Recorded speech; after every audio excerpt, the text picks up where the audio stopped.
Agora sim, agora vamos começar a aula com essa turma animada, todo mundo pronto, todo mundo preparado aí. Vamos estudar hoje sobre o gás natural, esse combustível fóssil que vem aumentando a cada dia que passa a sua utilização. Vamos trabalhar um pouquinho também sobre o carvão mineral, o histórico carvão mineral, que ajudou na primeira revolução industrial na Inglaterra, né? Teve seu papel fundamental e até hoje é um dos combustíveis fósseis mais utilizados no planeta Terra para a geração de energia, né?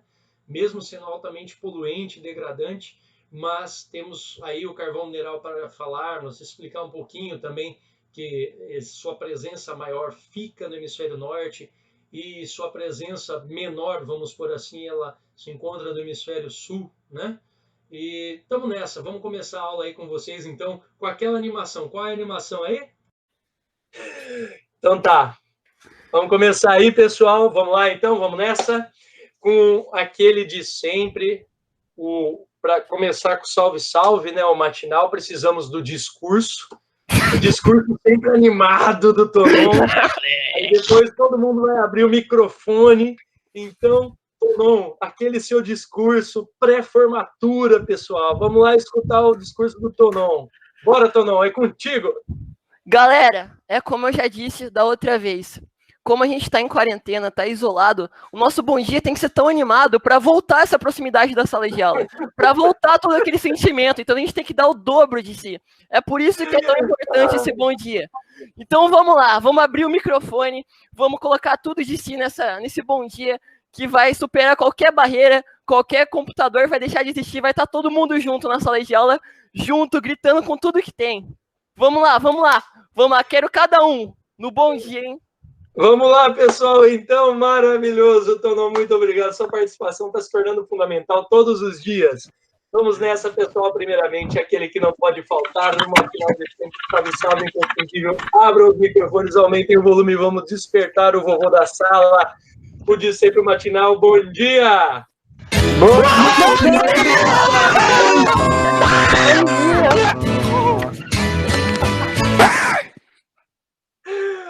Ai, ótimo. Brasil! Opa! Aí sim, hein, Brasil! Agora vocês estão se superando cada manhã. Pessoal, maravilhoso entrar em contato com vocês. Vocês são demais. Adoro, adoro, adoro. Muito, muito, muito. As aulas não são as mesmas sem essa animação de vocês. Estou gostando da sonoplastia da galera. Geral se aperfeiçoando cada dia mais. Povos e povas, vamos começar aí então falando sobre gás natural e carvão mineral. Então são outras formas de combustíveis fósseis. Na aula anterior nós tivemos a questão do petróleo, certo? Agora nós vamos falar de gás natural e carvão mineral, beleza? Corresponde à aula 33 de vocês, da última aula da apostila 3, já caminhando para a apostila 4, né? Ó, estamos bem, maio, já indo para a apostila 4, aí o negócio está rendendo. Então, nessa, pessoal, vamos começar com a produção de gás natural no mundo. Então, primeiro de tudo, né? O que é o gás natural? Então, o gás natural é uma mistura composta predominantemente de hidrocarbonetos leves. No caso, eu destaquei aqui para vocês o metano. Em temperatura ambiente, no seu estado é gasoso. Então, quando está em temperatura ambiente, o estado dele é gasoso. Lembrando, na região de Londrina, nós não temos gasoduto para levar o gás natural, mas tem o posto de gás natural em Londrina. Como que ele chega? Ele chega na forma líquida. Você resfria ele, deixa ele resfriado, ele vira líquido e você leva ele até lá. No posto tem todo um processo de geração, onde vai esquentar essa parte líquida e vai transformar em gás para poder abastecer os carros, que é o GNV, né? E o gás natural veicular, beleza? Então é dessa forma que chega até Londrina. Todo mundo fica perguntando, pô, em lugar que tem gás natural, mas não tem gasoduto, como ele chega? Geralmente ele chega por caminhões na forma líquida, como se estivesse transportando outro tipo de combustível. A diferença é que é resfriado. E é encontrado em rochas sedimentares porosas, associados ou não ao petróleo. Pessoal, por que eu coloquei associados primeiro e ou não depois ao petróleo? A maioria esmagadora dos poços de gás natural estão juntos do gás, do petróleo. Então, onde tem petróleo, tem gás natural, beleza? Em outros lugares, tem tão pouco petróleo que a reserva de petróleo é desconsiderada e o pessoal aproveita muito o gás natural. Nós temos como exemplo muito próximo disso a Bolívia. A Bolívia tem muito gás natural e uma taxa ínfima de petróleo. Beleza? Então vamos lá. Sua origem é muito similar ao do petróleo. Resulta da degradação de matéria orgânica soterrada em determinadas áreas do planeta há milhões de anos. O mesmo processo do petróleo, 120 a 200, 210, 220, 230 milhões de anos para a formação desse mineral tão importante, tá? E lembrando aqui, ó, hidrocarbonetos leves, então significa também até na hora da poluição, ele vai ser um pouco mais tranquilo, né? Ele vai poluir um pouco menos que os demais combustíveis fósseis. Vamos lá. Eu coloquei uns itens para vocês entenderem aí, ó. Primeiro item que eu coloquei para vocês, mais de 50% das reservas do mundo estão com Irã, Rússia e Catar. Beleza? Você fala assim, pô, beleza, mas e aí? Isso aí não é muita concentração em poucos países? Gente, para pensar que o petróleo é concentrado muito mais no Oriente Médio, e é uma região bem sensível, né? Então a gente já entra nesse embate daqui a pouco. Ele é considerado, o gás natural, uma energia limpa, né? Ele produz uma quantidade muito pequena de poluentes atmosféricos. Moçada, é assim, ó. No Brasil, você tem uma lei, né? E essa lei era muito forte há uns 5 anos atrás, para mais, né? Inclusive eu tinha carro a gás natural, GNV, né, tal. Você conseguia o abatimento de 2/3 do seu imposto sobre o carro, o IPVA. Então, o governo ele te dava o abatimento de 2/3. Em algumas situações, o montante de desconto podia chegar em até 80% do valor do IPVA, né? Mas vamos pegar aí 2/3. Se você paga de IPVA R$3.000 no seu carro e coloca o GNV, de R$3.000 que você paga todo ano de imposto, você vai passar a pagar R$1.000. Então, o gás natural veicular ele acaba sendo uma boa solução. Mas por que não emplacou, por exemplo, na região nossa lá de Londrina? Porque o gás natural ele vem, como eu falei para vocês, de uma forma liquefeita, né? Tem o sistema de transporte e tudo que vai deixando ele cada vez mais caro. O gás natural de Londrina ele é extremamente mais caro do que os lugares onde você tem o gasoduto, que o gás ele chega até lá via o impulso mesmo que existe dentro do sistema dos tubos, né? Então, na região nossa lá não pegou, mas em outros lugares do Brasil, o gás natural funciona naturalmente, ele funciona muito bem. O gás natural, naturalmente, nossa, que péssimo. Vamos lá. O gás natural pode ser utilizado na indústria siderúrgica, na indústria química, atenção, petroquímica e fertilizantes também, além de atender o setor de transportes. Pessoal, é o seguinte, você pode usar em termoelétrica para ajudar a fazer energia. Inclusive, a energia do gás natural, ela é extremamente mais barata do que a energia hidroelétrica, tá, pessoal? Em muitos cantos, lógico, se for fazer isso aqui em Londrina, ela vai sair mais caro, porque nós não temos o gasoduto, como eu já havia explicado para vocês. Vamos lá. A produção de gás natural no mundo ainda destaca o quê? A produção e o consumo de gás natural tem sido estimulado em vários países, em razão da sua capacidade de emitir menos dióxido de carbono. Então, você vai ter, assim, vários países do mundo impulsionando o uso do gás natural para que ele substitua outras fontes geradoras de energia. Além disso, este insumo apresenta um fluxo de comércio menos problemático do ponto de vista geopolítico do que o petróleo, né? Como assim? O petróleo ele está concentrado, olha aqui, ó. O petróleo possui quase 50% das reservas no Oriente Médio, que é uma região, geopoliticamente falando, problemática. Então, se você ficar dependente apenas do petróleo, você está lascado. Por quê? Nessa região do Oriente Médio, se eles entram em briga, o preço do petróleo pode subir. Então, você fica suscetível à região, né? E aonde nós temos gás natural, são lugares onde as reservas possuem uma concentração, como que eu posso dizer? Ela está mais espalhada pela face da Terra, ela está mais espalhada por regiões menos problemáticas, vamos por assim, né? Desculpa aí, galera, vamos lá. Olha aqui, ó, mundo, distribuição de reservas de gás natural em porcentagem. Vamos lá, então? O laranjinha Oriente Médio. Observem, pessoal, Em 1995, você tinha, isso aí são distribuições, né, do gás natural, já reservas comprovadas. Depois, com o passar do tempo, eles foram descobrindo outras reservas, por isso que vai mudando.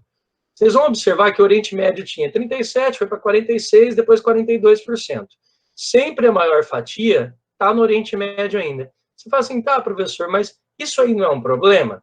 Então, é que nós temos o restante do planeta que não tem tanta crise assim para você conseguir pegar o gás natural.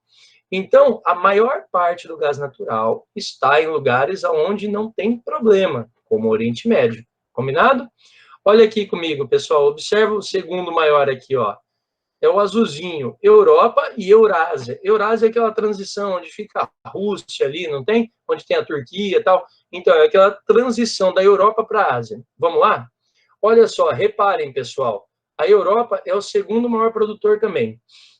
E vocês vão ver que as demais regiões do mundo, elas mantêm um padrão de exploração de gás, que é o que eles têm para oferecer.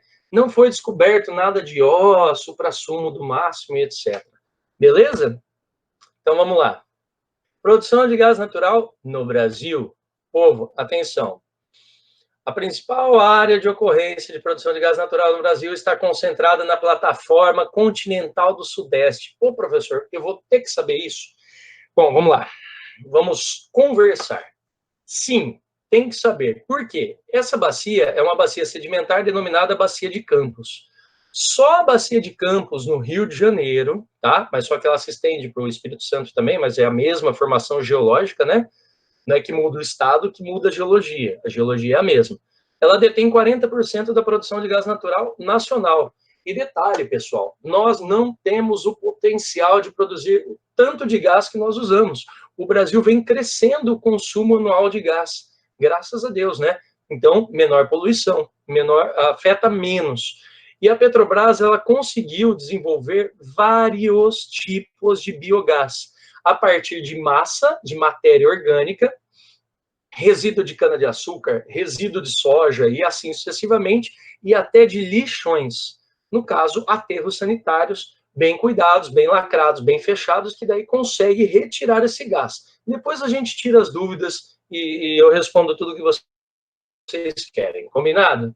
Então vamos lá. Outro lugar que tem bastante é no Espírito Santo e também em Santos. Pessoal, segredinho para vocês, entre a gente, também tem bastante em todo o litoral brasileiro o gás. E aqui, pessoal, a menina dos olhos de governos mais atuais, que querem degradar a Amazônia, pessoal. Bacia do Rio Solimões, Amazônia. Professor, mas lá tem, moçada, é a mesma formação geológica da Venezuela. Traduzindo, tem muito.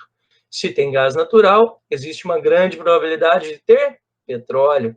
Então, por isso que a bacia do Rio Solimões, que é uma bacia pequenininha, com 1 milhão e pouco de quilômetros quadrados, e embaixo dela tem muito recurso energético para ser explorado.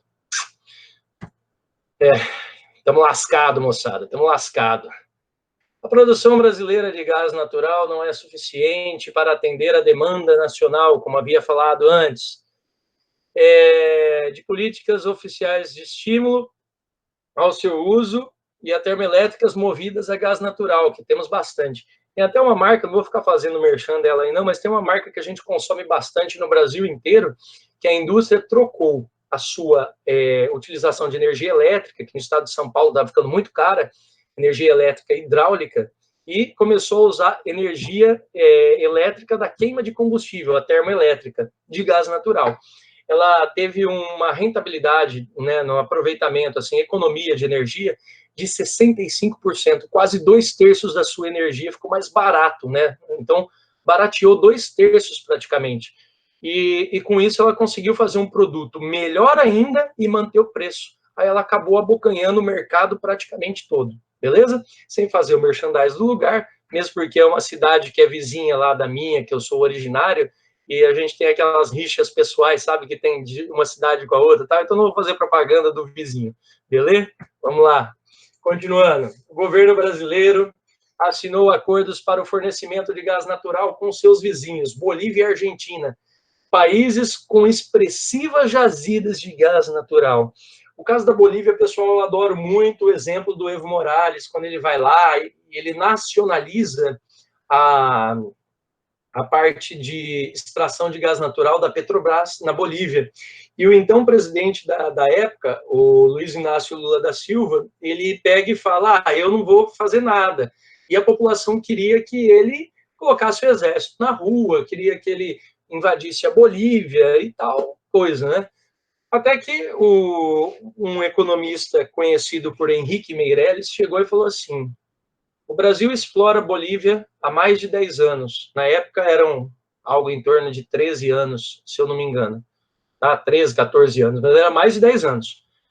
E nós tiramos da Bolívia 4 bilhões de dólares de lucro com gás natural deles por ano. Sabe quanto vale essa usina? 150 milhões de dólares. Como está sendo noticiado, na época foi muito noticiado, o Brasil ia perder 150 milhões de dólares em investimento para a Bolívia e tal. E daí o Henrique Meirelles falou assim, é insano você fazer uma guerra que ia custar 5, 6, 10 vezes mais do que o valor da usina, com um país que no futuro vai voltar a dar gás para a gente, porque eles não têm para quem vender o gás natural, eles vendem para o Brasil, eles vivem do dinheiro da venda do gás natural. Tanto é que o Brasil não comprou, começou a comprar da Argélia, lá na África, terra do Zidane, né? Então trazia na forma líquida, que nem eu expliquei para vocês, tudo bonitinho, né? Começou a comprar da Argélia pelos mesmos 15 centavos de dólar que pagava para a Bolívia. E aí a Bolívia, 2 anos depois, numa crise infinita, vira para o Brasil e fala, vamos negociar e vamos vocês voltarem a extrair? Por que os bolivianos não extraíram? Eles nacionalizaram a empresa, a Petrobras, a estrutura, mas só que a Petrobras falou, beleza, vocês vão ficar? Tirou os funcionários da Bolívia, mandou de volta para o Brasil, porque eram brasileiros, né? E deixou a Bolívia lá, falou, se vira, extrai sozinho. E eles não tinham tecnologia e não tinham conhecimento de como fazer isso. Quem fazia isso era o Brasil. Tanto é que tem um gasoduto que sai de Santa Cruz de La Sierra, ele vai bater até Porto Alegre. E esse gasoduto, ele manda gás para todo o Brasil, só por impulso, não tem transporte terrestre para ele. Transporte automotivo, né? É só por impulso mesmo, né? Impulsionando gás e distribuindo por todo o Brasil. Então, essa história é muito interessante, porque 2 anos depois, o Evo Morales busca de novo o governo, e ele começa a fazer então, quanto que vocês querem, né? Vocês podem pagar $1 o metro? O Brasil virou e falou assim, nós pagamos os mesmos 15 centavos de dólar se você quiser, e pronto, acabou. E o Brasil voltou a consumir também, não somente, também da Bolívia, continuou com a Argélia, né? E fez uma parceria com a Argentina, tá? Para a gente explorar lá no território deles, fizemos investimentos lá, tudo mais, para continuar explorando, beleza? Essa historinha é bem interessante, porque mostra um pouquinho da dependência de alguns países, no caso da Bolívia, de um único mineral. Isso é terrível, né? O gás natural na Bolívia, na época, ele movimentava quase 80% da economia do país. Gente, é loucura você ter a economia toda de um país dependendo de um recurso mineral que outro país explora no seu, certo? Lembrando, não faz muito tempo o Brasil era bem parecido com isso. Joia? Graças a Deus, a gente estava indo bem, né? Estava melhorando bastante, estava ficando bacana nesse aspecto. O gasoduto Bolívia-Brasil. Pessoal, olha o destaque do gasoduto que eu estou fazendo aqui para vocês. O gasoduto, o Gasbol, né, Bolívia-Brasil, apresenta extensão de 3.150 quilômetros subterrâneos. Olha que interessante, ele passa por baixo da terra. Vem lá da Bolívia para cá. Começa em Santa Cruz de La Sierra, na Bolívia, e vai até Porto Alegre, no Rio Grande do Sul. Então ele só faz esse caminho? Não, ele ramifica, tá, gente? Mas só que o gasoduto da Bolívia, ele faz esse caminho. Beleza? Nós vamos ver no mapinha depois que eu vou apresentar para vocês. O gasoduto tem 2.500 quilômetros, um pouquinho mais, no território brasileiro. Então, desses 3.150, 2.500 aqui dentro do nosso território. Beleza? Passando por mais de 130 municípios que são abastecidos com esse gás natural. Joia? Olha aqui para vocês, pessoal, o que eu fiz aqui para mostrar. Isso é muito importante. Aqui, ó, saindo aqui de Santa Cruz de La Sierra, né? Fica na reserva chama Reserva de Rio Grande lá, tá, pessoal? Então, sai aqui da Bolívia, o verdinho, ó, é o gasoduto, ó, certo? Beleza? Ó, gasoduto Brasil-Bolívia, é o verdinho, ó, tá vendo aqui, ó? Ele vem para cá. Aí, em operação, vermelho. O que é o vermelho? Ele sai daqui do verde e vai abastecendo outras regiões, tá vendo? Tanto para o sul, quanto chegando até o Ceará. O gás que sai da Bolívia, sem transporte automotivo, apenas por tubulação, ele chega até o Ceará. Então era interessante, todo mundo me perguntava na época por que eu ia todo ano para o Nordeste. Né? Meus carros eram tudo a gás natural, e carro de passeio leve a gás natural, ele fazia na época assim, tipo 15, 18 quilômetros por litro no gás, certo? E o gás na época era R$ 1,10. Aí você chegava nessas regiões aqui litorâneas, né, que é onde o gasoduto passa, caía para 70 centavos, 80 centavos. Então eu lembro que eu viajava para o Nordeste e voltava pagando pedágio e tudo mais, e gastava ali seus R$ 600 rodando 30, 40 dias. E o pessoal fala, é porque você gasta absurdo. Não, não gasta absurdo. É barato, é uma viagem barata, acaba saindo super baixo o custo, né? Então eu acho esse mapa aqui, ele mostra muito bem para vocês o que é importante, né? Reparem que você tem um gasoduto que vai desde uma região aqui do Amazonas até chegar em Manaus. É muito interessante porque é uma região produtora para uma região aonde é consumidora. Você tem um gasoduto rasgando o subsolo amazônico já. A ideia do pessoal era fazer um gasoduto que ligasse o Mato Grosso até o Amazonas, né? Por quê? Aí a gente poderia pegar esse gasoduto da Bolívia e vir para cá. Seria uma distância muito semelhante à de Porto Alegre, né? Para vir até Porto Alegre. Mas olha, pessoal, que bacana. Se a gente parar para pensar, não falta muito. Só tem um pequeno problema, chamado floresta amazônica. Você vai sair rasgando a floresta para colocar um cano lá embaixo? E a ramificação dessas árvores que vão crescer por cima? Não pode estourar, sufocar o cano, quebrar, trincar, etc., estragar? Então não é uma boa mexer com quem está quieto. Deixa a floresta amazônica aqui na calma, na paz, sem problema nenhum. Combinado? Então, pessoal? Então, lembrando, para vir aqui para Manaus, eles produzem aqui e, por gasoduto, chega até Manaus. Joia?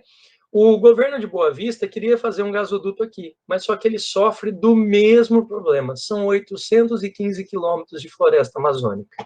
Ah, mas pega a rodovia. Tem uma rodovia muito bonita que vai, né, de Boa Vista à Amazônia. Inclusive, ela passa aqui pela linha do Equador, né? Tirei até foto lá, abracei a linha do Equador quando estava indo para Boa Vista aqui. É bem bacana. Eles sugeriram de colocar na margem dessa rodovia. O problema é que grande parte dessa rodovia passa sobre territórios protegidos naturalmente, mundialmente falando, e também passa por territórios indígenas. Então não é assim, sair rasgando, derrubando árvore. Ah, não, mas tem a estrada lá, já fizeram, mas só que agora são terras que a gente já estudou lá, né? Os SNUCs da vida aí, certo? Os sistemas de unidade de conservação, lembra deles? Então não é tão simples o negócio, vamos pegar e vamos fazer. Não é assim que funciona. Combinado, pessoal? Vamos lá. Pessoal, eu gosto muito desse desenho. Esse desenho aqui, ele é do Instituto Federal, tá, pessoal? Foi feito lá pelo Instituto Federal para mostrar como funciona uma termoelétrica, de uma forma bem simples, tá? Mesmo porque, dentro da geografia, o interessante é que vocês tenham uma ideia de como ela funciona. Então, vamos lá. Você tem aqui a caldeira, né? Então, você vai ter aqui o gás natural. Conforme você tem o... Como é que chama? A queima do combustível pela fornalha, então tem uma tubulação aqui que chega nessa fornalha e solta o gás natural. Vai aquecer a água aqui dentro, o vapor da água vai vir, ele vai girar a turbina, que vai gerar energia, o vapor da água vem, ele se condensa, transforma em água e volta de novo para o esquema, tá? Então, até a mesma água, ela é utilizada e de vez em quando eles abastecem um pouco para tirar a diferença. Uma termoelétrica, ela tem uma vantagem, você pode montar ela em qualquer lugar, você não depende do rio, como uma hidrelétrica, para fazer uma hidrelétrica usando a água do rio. A termoelétrica, se você conseguir levar o gás natural até o lugar, você consegue, através da queima do gás natural aqui, ó, na fornalha, tá vendo? Então tem um biquinho aqui esquentando a água, o vapor da água vem, gira a turbina, gera energia para o gerador, a água é condensada, se transforma de gás para líquido, e volta todo esse processo aqui de novo. Combinado? Pessoal, esse é um esqueminha bem simplificado, mas só que dá para vocês terem uma ideia de como funciona uma usina termoelétrica, joia? Vamos lá. Produção de carvão mineral no mundo. Agora nós vamos deixar o gás natural um pouco de lado e vamos falar um pouquinho agora sobre o carvão mineral, beleza? Vamos nessa então, pessoal? Primeiro destaque, o carvão mineral é uma rocha sedimentar que possui alta concentração de carbono. Este insumo, formou-se a partir da decomposição de florestas que existiram, há milhões de anos, resultado de massa orgânica gerada pela floresta e confinada, presa, entre duas camadas de rochas sedimentares. Então, você tem sedimento, sedimento, e aqui você tem a floresta. Já explico para vocês de uma forma melhor. Qual que é o ano desse tipo de formação de carvão? Então, tudo vai variar, porque existem alguns tipos de carvão, né? Conforme o carvão vai ficando mais velho, ele vai ficando melhor, igual o petróleo, né? Então, vamos lá, vai de 300 a 450 milhões de anos. Pessoal, eu gosto muito de falar o seguinte, vamos falar um pouquinho do carvão mineral aí. Eu gosto de fazer alguns comentários. Existia um tipo de floresta antigamente que chamava rabo de cavalo. As árvores chamavam rabo de cavalo. É um nome popular, tem um nome científico muito estranho que eu não consigo pronunciar. Já tentei fora do ar aqui, não deu certo, eu não vou pagar esse mico, que vai ficar horroroso. Mas essas rabos de cavalo eram florestas que podiam atingir mais de 200 metros de altura. Tá? As primas mais próximas dessa árvore, primas, né, mais no nosso tempo, próximas dessa árvore aí, desse tipo de árvore, são as sequoias, né, encontradas no noroeste da América do Norte, na divisa dos Estados Unidos com o Canadá. Geralmente é a casa do pica-pau no desenho, que é aquela árvore que ele sobe, sobe, sobe, ele sai correndo no tronco e nunca acaba, né? É um tronco infinito, que ele corre, corre, corre, entra na casinha dele lá depois de correr uns 10 quilômetros para o alto. Então, aquilo ali é uma sequoia. Seria um primo bem distante e bem mais reduzido do que, no caso, o rabo de cavalo. Quando essas florestas gigantescas, elas caíam, elas traziam junto delas muitos sedimentos sobre a própria árvore. E uma deposição, devido ao impacto, devido à forma que ela caía no chão e etc. e tal. E outros eventos, tempestades, vendavais, com bastante sedimento caindo sobre aquele material orgânico até então, né?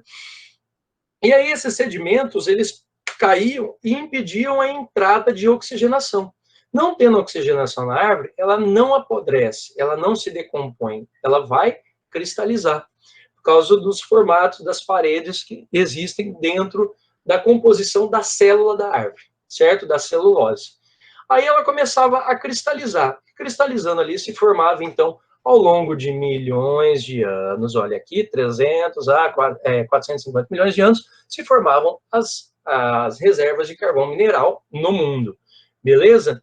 Esse carvão mineral ele pode ser dividido em 4 formas principais. Tem várias outras divisões, mas vamos trabalhar as 4 principais, que é o que interessa para todo mundo. Vamos lá? Então, a primeira divisão, a mais tranquila, é a turfa, certo? A cor dela é parda, é uma cor meia bomba ali, né? Não tem brilho nenhum. O valor calórico dela é muito baixo, de 1.500 a 2.000 calorias, quilocalorias. Então, é muito baixo. Teor de carbono. Então, quanto mais carbono, mais puro. A hora que queimar, vai dar um calor maior. Então, mais carbono, maior calor. Menos carbono, mais impureza, menor calor. Certo? 55% a 65%. Gente, tem pessoas no Paraná, por exemplo, que no Paraná tem também bastante turfa, né? Em alguns lugares ele tem umas jazidas pequenas, mas para nós, para o nosso consumo é bastante. O pessoal usa a turfa misturada a outros tipos de solo para vender como terra fértil. Então dá para usar também o primeiro estágio do carvão como fertilizante. Pô, mas é sacanagem, né? Mas dá para usar também. Como essas terras pretas que a gente compra, assim, né? Dá para fazer isso aí também usando a turfa, tá? Se ela já estiver no estado, se ela ainda estiver no estado sedimentar, esfarelando, beleza?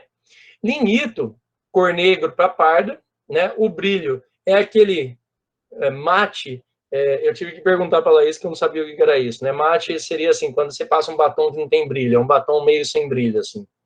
Se eu tiver errado, aí vocês podem me corrigir depois, mas eu perguntei para a mulher o que era o tal do mate, né? Porque quando fala mate, eu penso já no chá mate, né, no caso. Beleza? Olha aqui o valor calórico, 2.000 a 7.000 quilocalorias, né?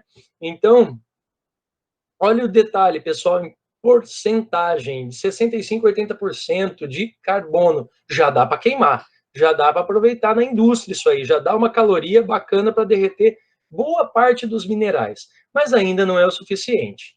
A hulha, que também temos no Brasil, mas não muito, e temos muito no planeta Terra, né? A hulha tem a cor negra, cara, o brilho, sério é, como que eu posso, é um semibrilho, é brilhante e não é, sabe, assim, não dá para explicar, é um meio termo entre o brilho e o não brilho.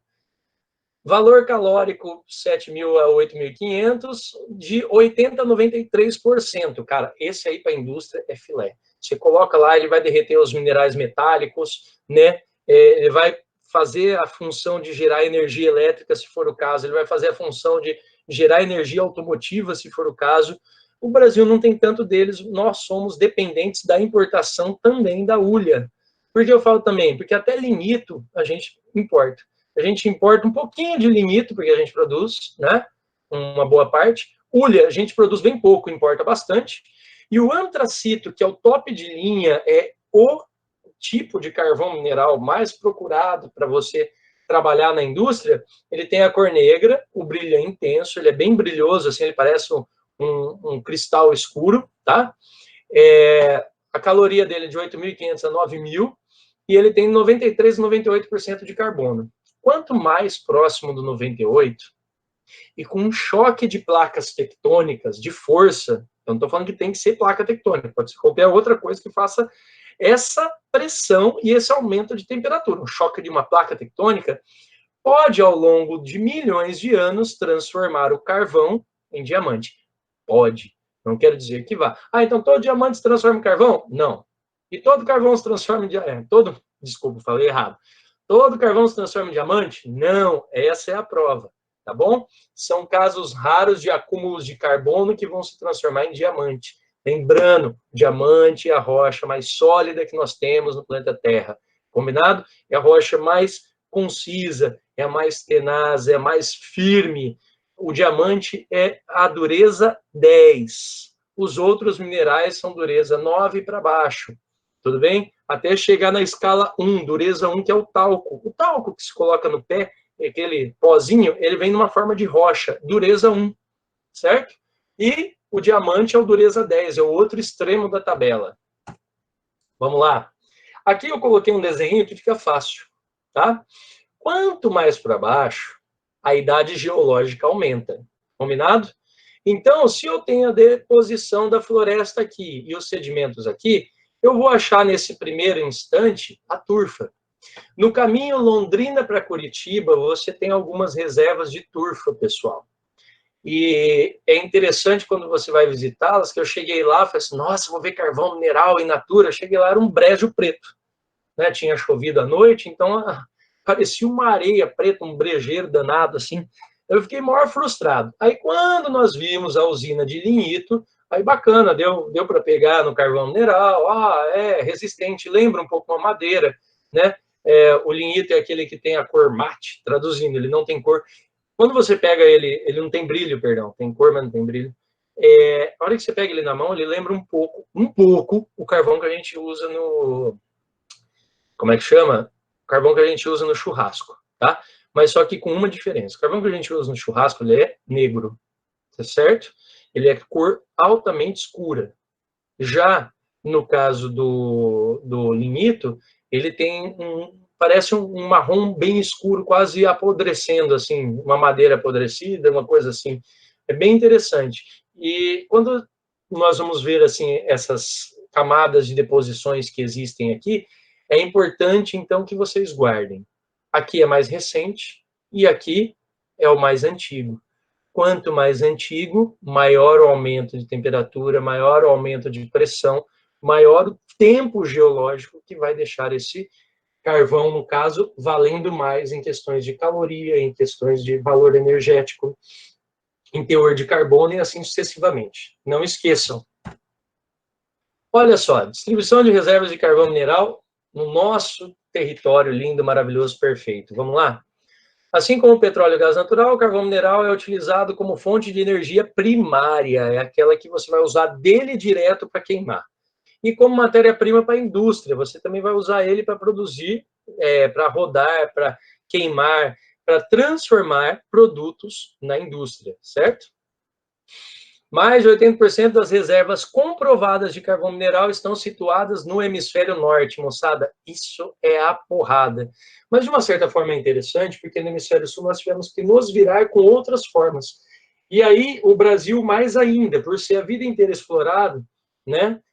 A vida inteira não, grande parte da nossa história nós temos sido explorados, nós buscamos fontes alternativas de energia, né? E nós conseguimos várias outras fontes.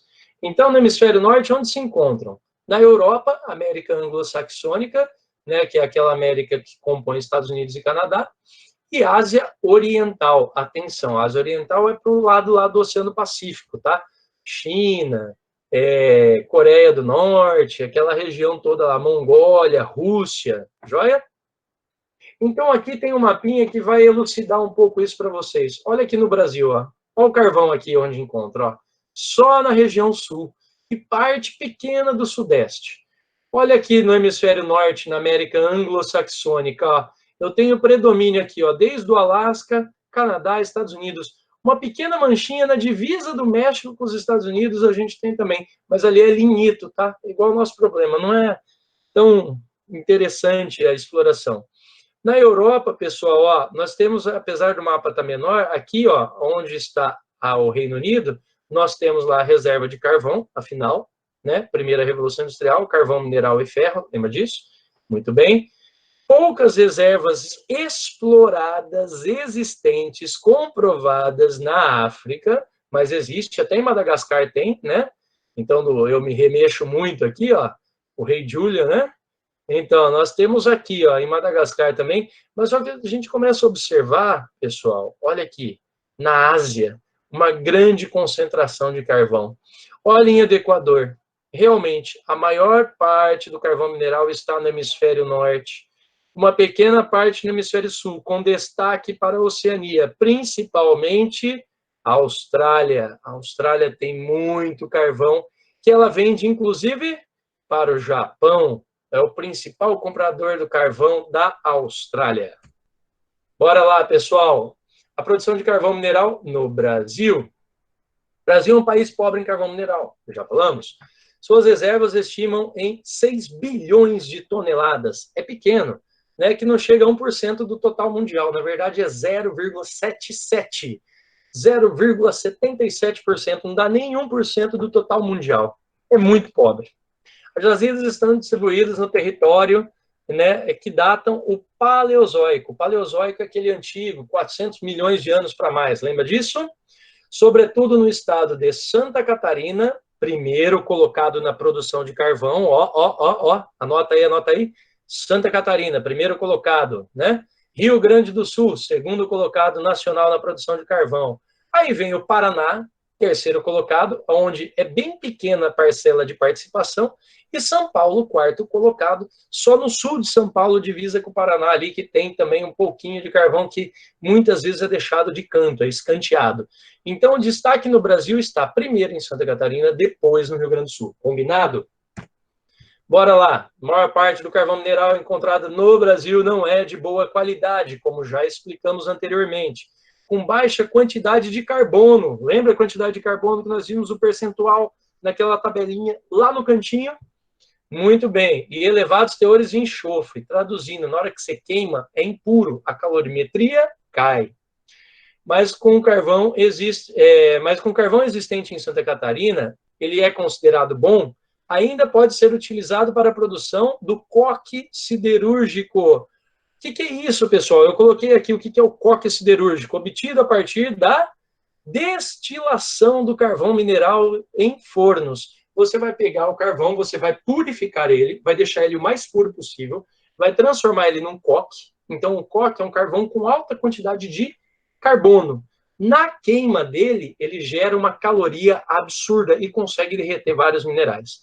Então, você tem que produzir um carvão que já foi produzido pela natureza.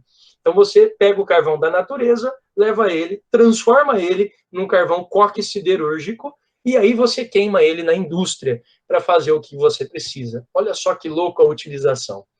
Beleza? Joia? Olha isso que eu coloquei para vocês, pessoal. Vamos lá?